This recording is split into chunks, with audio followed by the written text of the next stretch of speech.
Bonjour et bienvenue sur Info 83. Vous êtes artisan, point d'interrogation, du 1er au 14 octobre, et bien jusqu'au 14 octobre, puisque nous sommes le 1er, nous enregistrons cette émission le 1er. Vous êtes appelés à voter pour vos représentants au sein de votre chambre de métier et de l'artisanat, la CMA, du Var en l'occurrence, puisque nous sommes appelés des femmes et des hommes chefs d'entreprise artisanales comme vous, qui siégeront au sein de la chambre locale ainsi que régionale, que ce soit donc en métropole, en outre-mer, partout en France d'ailleurs. La CMA est administrée par des élus artisans, il faut le savoir. C'est ce qui fait la force du réseau et son expertise au service des 1 700 000 artisans, entreprises artisanales françaises. Donc pour voter, reportez-vous sur le site internet artisan au pluriel, votons tout attaché.fr et l'adresse défile bien sûr sous votre écran. Aujourd'hui, nous recevons donc la liste en lice. C'est la liste du président sortant, Roland Rolfo. Donc, la voix des artisans. Bonjour Roland Rolfo, président sortant. Bonjour, Alors, on merci. dit président sortant Parce qu'il y a ces élections qui arrivent. parce qu'il y a ces élections, un mandat de 5 ans. Vous vous représentez Oui, tout à fait. avec Thierry Bion, qui est également donc dans cette liste, la voix des Ouais, artisans. Thierry Bion, qui est le président de la CAPEB et de l'UDB Var. exactement. Bonjour Thierry Bonjour. Bion. La campagne est partie. Ça y est. Oh, ben, ça fait Ça un y petit est. moment qu'elle est Oui. partie, mais enfin, Ouais. disons que là, on est vraiment dans les starting blocks puisque c'est le premier jour officiel du vote. Et c'est vrai que j'ai envie de dire, au-delà du fait que bien sûr, on appelle à voter pour notre liste, mais on appelle aussi surtout à voter. Aujourd'hui, être élu, c'est bien, mais être élu avec 8% de participation, C'est ça, ça hein. manque de légitimité. Aujourd'hui, on espère avoir une participation à hauteur de 30%, idéalement, bon, au moins 20 si possible, pour que quelque part on puisse être entendu auprès des diverses instances auxquelles nous allons, je dirais, frapper aux portes pour aller chercher des financements complémentaires. Et la liste que vous menez va essayer de convaincre pendant une vingtaine de minutes, ici sur Info 83, les artisans, effectivement, de se rendre aux urnes de voter. Alors, de se rendre aux urnes est une image, puisqu'on peut le faire de chez soi, Tout à fait, par tout à fait. Internet. On va expliquer tout ça, bien sûr. On va regarder donc tout de suite un petit clip pour ces élections.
N'oubliez pas d'aller voter. Effectivement, vous avez évoqué Roland Rolfo, président de la Chambre de métier et de l'artisanat du Var, actuellement, donc encore en poste. Vous avez évoqué l'abstention. C'est un mal français, ça, hein. Un peu plus de 7% d'abstention. Ah oui, d'abstention, de participation, pardon. Donc, c'est très peu. C'est très peu effectivement. Donc on a vraiment un vrai souci de ce côté-là. On visite, chaque fois on est sur le terrain pour inciter les gens à voter, et souvent on récupère les enveloppes au fond de la poubelle quand la poubelle n'a pas encore été vidée, parce que les gens ne s'intéressent pas. Alors c'est effectivement un mal français, peut-être une manière comment dirais-je, de manifester son mécontentement général aujourd'hui, puisque c'est un peu le sport national. Pour autant, aujourd'hui, ne pas voter à ces élections, c'est quelque part se désintéresser de sa propre entreprise. Vous le rappeliez, la Chambre des métiers, bon, c'est bien sûr un établissement public, et j'insiste sur le mot public, Mmh. mais géré par des artisans qui sont et même élus par leur pairs. Donc, quelque part, nous sommes des artisans et des artisanes comme tout un chacun. Nous rencontrons les mêmes problèmes. Nous sommes au courant des problèmes qui sont liés à nos professions, et nous sommes des bénévoles, il faut le rappeler, et donc ne pas voter aujourd'hui, c'est vraiment dommage. Est-ce que la CMA, donc la Chambre de métier et de l'artisanat, ne souffre pas d'un déficit d'image? Alors, Certainement, nous avons, comme souvent, un vrai savoir-faire. Nous avons un petit peu de mal à le faire savoir. Pourtant, notre action sur cette mandature qui s'achève a été menée essentiellement sur la proximité auprès de nos artisans. Il faut savoir que localement, nous disposons d'une dizaine d'agents économiques, pardon, et donc il faut, bon, bien sûr, par rapport aux 48 000 entreprises artisanales du département, je vous laisse faire le ratio. Voilà. Mais malgré tout, lorsque l'on mène toutes nos actions, nos équipes sont obligées de faire du phoning, bien souvent, pour aller chercher des artisans. L'artisan ne vient pas spontanément à la chambre de métier. Alors on va le rappeler, le rôle de la chambre de métier et de l'artisanat, puisque vous en êtes le président encore, jusqu'au 19...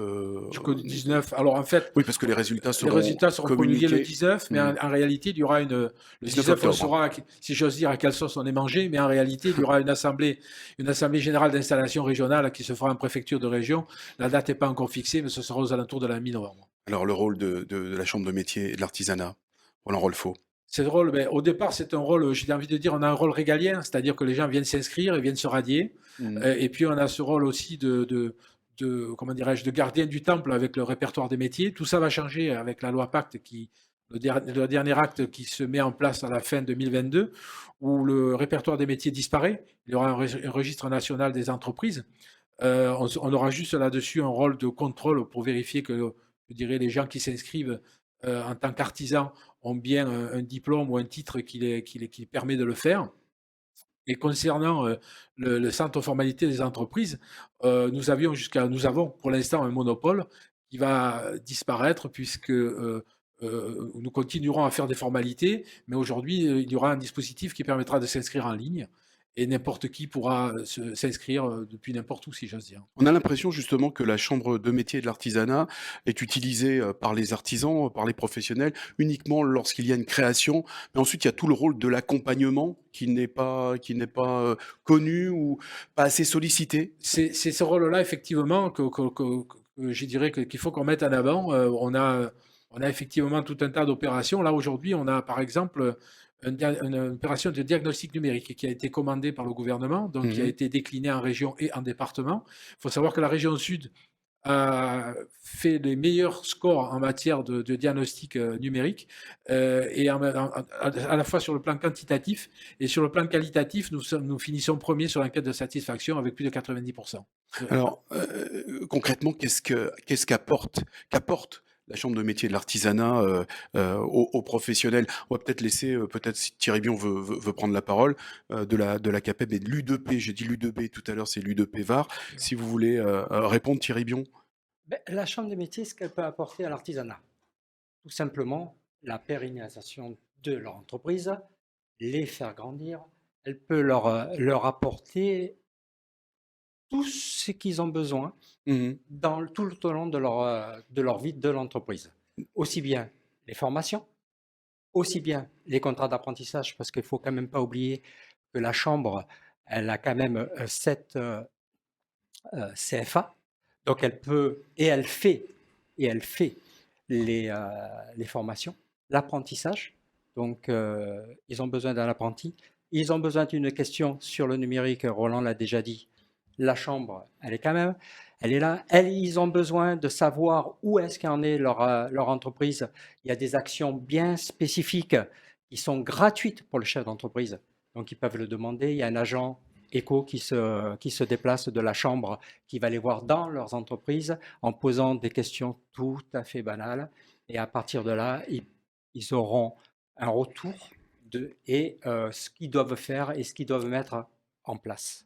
Thierry Bion, président de la CAPEB et l'U2P VAR, Roland Rolfo, président de la Chambre de métier de l'artisanat, jusqu'au président sortant, donc, qui se représente, la liste La Voix des artisans, les enjeux de ces élections consulaires. Roland Rolfo. Les enjeux sont multiples. D'abord, la participation. Comme je le disais tout à l'heure, et aujourd'hui, il est très important, puisque notre financement se fait pour l'essentiel par la taxe pour frais de chambre. Mais ensuite, nous allons chercher des compléments de financement au conseil régional, auprès des communautés de communes. Et quelque part, avant de nous accorder audience, on regarde ce que nous représentons.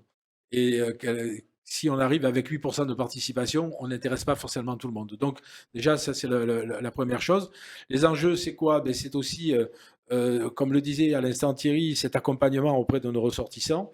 Aujourd'hui, on les accompagne sur les coûts, on les accompagne sur les ressources humaines, on les accompagne sur l'aspect réglementaire, on les accompagne sur la formation, que ce soit formation initiale avec les apprentis, formation continue pour les chefs d'entreprise et les conjoints collaborateurs. Donc, on a vraiment un rôle important à jouer. Vous avez été plus sollicité, ou moins sollicité, durant cette période Covid, mars 2020, 2021? Vous avez Alors, senti un changement de comportement? Est-ce qu'il y a eu plus de participation, plus de sollicitation? Alors en fait, on a été énormément sollicité, mais les gens étaient perdus. Les gens, bon, d'ailleurs, ces diagnostics numériques qui arrivent aujourd'hui, ils sont là parce qu'il y a eu un constat, c'est que On n'est pas équipé. ces grands moments de Mmh. solitude devant ces artisans confinés chez eux, seuls devant leur écran, ils ne savaient pas comment aller chercher une demande de chômage partiel ou une demande d'aide auprès de la région ou auprès de l'URSSAF. Donc quelque part, ce rôle-là était très important. On a mobilisé sur la région, on a mis en place un numéro d'appel régional unique et une adresse mail par département. On a traité plus de 40 000 appels sur quelques mois pendant le premier confinement. Et on a vraiment vu que les gens avaient besoin de nous. On a fait le maximum. Je ne dis pas qu'on a été parfait, loin de là, mais je pense qu'on a été vraiment très proche de nos artisans. Alors, puisque vous êtes le président sortant, Roland Rolfo, le bilan, forcément, on vous demande un bilan au bout de 5 années de mandature. Votre bilan, Alors, vous notre bilan, écoutez, l'estimez comment? écoutez, on n'a pas honte de ce que nous avons fait, loin de là. Comme je vous le disais en préambule, on a axé notre action sur la proximité. Pour ce faire et pour faire connaître notre action, on a décidé de signer des chartes de soutien à l'économie de proximité avec des communes. Donc, j'avais écrit aux plus des 150 communes du département au tout début du mandat pour leur proposer de signer cette charte. Bon, bien sûr, le Covid nous a coupé dans notre élan, mais on en a signé 27 sur le département, où quelque part, on faisait la promotion de notre action auprès des ressortissants de la commune avec laquelle nous travaillons, et en nommant, entre guillemets, un relais, chambre de métier parmi les élus et les agents de la municipalité concernée. Ça nous a permis voilà, de faire de belles actions. On a eu de très belles réussites, notamment avec la première commune avec laquelle nous avons signé cette charte, qui a été vraiment un modèle d'implication de ces équipes. Ah, c'est important de défendre son bilan quand on est président sortant. Le programme, de cette liste, La Voix des artisans, quels sont les points, justement que vous mettez en avant pour lesquels les artisans, vont voter pour vous? Alors, on va forcément continuer sur ce côté-là de la proximité. On s'engage à aller chercher encore plus de moyens, notamment avec les intercommunalités, pour essayer de nous faire financer du temps agent, pour avoir un peu plus de gens sur la route, pour Mmh. pouvoir mener ces actions. On va aussi continuer dans l'investissement de nos centres de formation. Il faut savoir que sur les 5 années qui s'écoulent, on a investi plus de 23 millions d'euros sur nos centres de formation d'apprentis. Et nous avons des projets en cours qui sont dans les tuyaux, qui sont en train de se faire. Nous allons aussi continuer à déployer des actions qui nous sont commandées finalement par l'État, hein, notamment comme ces diagnostics numériques et ces diagnostics environnementaux. Et puis, nous essayons d'être là au quotidien pour répondre à toutes les petites questions, tous les petits soucis. Bon, on sait très bien que, par exemple, aujourd'hui, il y a des gros problèmes pour recruter de la main-d'œuvre qualifiée. Bon, on ne fait pas de miracle, mais on est là aussi pour aider les artisans à recruter. On est là pour les aider à faire un point sur leur univers réglementaire, parce que selon les professions, les règlements changent. Alors les organisations professionnelles, Thierry en parlera, sont là aussi pour le faire, mais on a aussi ce rôle-là quelque part. Dans votre programme, votre cheval de bataille sera, peut-être plus axé sur la transition numérique, c'est important? Oui, parce qu'on s'est rendu compte. Alors, je dirais c'était déjà un sujet avant l'apparition de cette pandémie On toutes y les venait tout doucement, voilà, on se mais pressait pas, on y c'est allait ça? entre guillemets, on y allait gentiment. Là, pour le coup, on se rend compte L'urgence. de l'urgence. Ouais, ouais. Oui, la concurrence, également, la concurrence avec internet pour certains artisans. Oui, effectivement. Et d'ailleurs, bon, on a vu le développement des marketplaces, on a vu la vente en ligne, donc toutes ces choses qui se sont mises en place pendant ce confinement, et on voit bien aujourd'hui que ça passe par là. Aujourd'hui, la situation des artisans, quelle est-elle exactement? Thierry Bion, peut-être, si vous voulez répondre pour vous faire participer. Heu, je dirais mitigé. Si, Contrasté. oui, contrasté. Si on prend, toutes les familles, que sont, les alimentaires, l'alimentation, les alimentaires, le bâtiment, les services, la fabrication, les professions libérales et les travaux publics. Pour les métiers du bâtiment, on veut dire ça va. On n'a pas trop souffert de cette pandémie. Les métiers de bouche également? Les métiers de bouche, certains métiers de bouche ont quand même Souffert? souffert. Oui, oui. Quand vous dites lesquels? Parce que ça a été, pour la restauration, on pense à la restauration. La restauration a beaucoup Pas souffert. tous les restaurants, hein, pas tous les Pas tous restaurateurs, les pardon. restaurants, mais beaucoup de restaurants ont beaucoup souffert de cette pandémie, puisque quand même, on les a quand même obligés de fermer au premier confinement. Après, ça a été très dur. Ils sont, comment dirais-je, ils ont des problèmes, comme l'a dit Roland, pour recruter en ce moment, parce qu'ils ont besoin de personnel et ils n'arrivent pas à en trouver. Donc pour eux, c'est quand même un peu plus dur que pour le reste. Sinon, après, comment dirais-je, tout ce qui est bouché, c'est l'alimentation, Les non. métiers de Les métiers service services, également. évidemment non plus. La formation, ça c'est un point important. Hier, j'étais avec François Asselin, qui est le président national de la CPME, qui justement déplorait le fait que en France, dans l'éducation nationale, on ne pousse pas les jeunes à aller vers des métiers manuels, dits manuels en tout cas, des métiers de service, des métiers techniques. Oui, alors bon, c'est pas nouveau. C'est pas nouveau ce déficit d'image.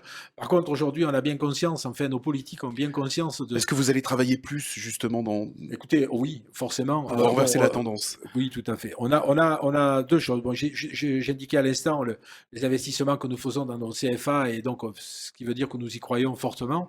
La loi sur le libre choix de son avenir professionnel a fait changer a changé la donne.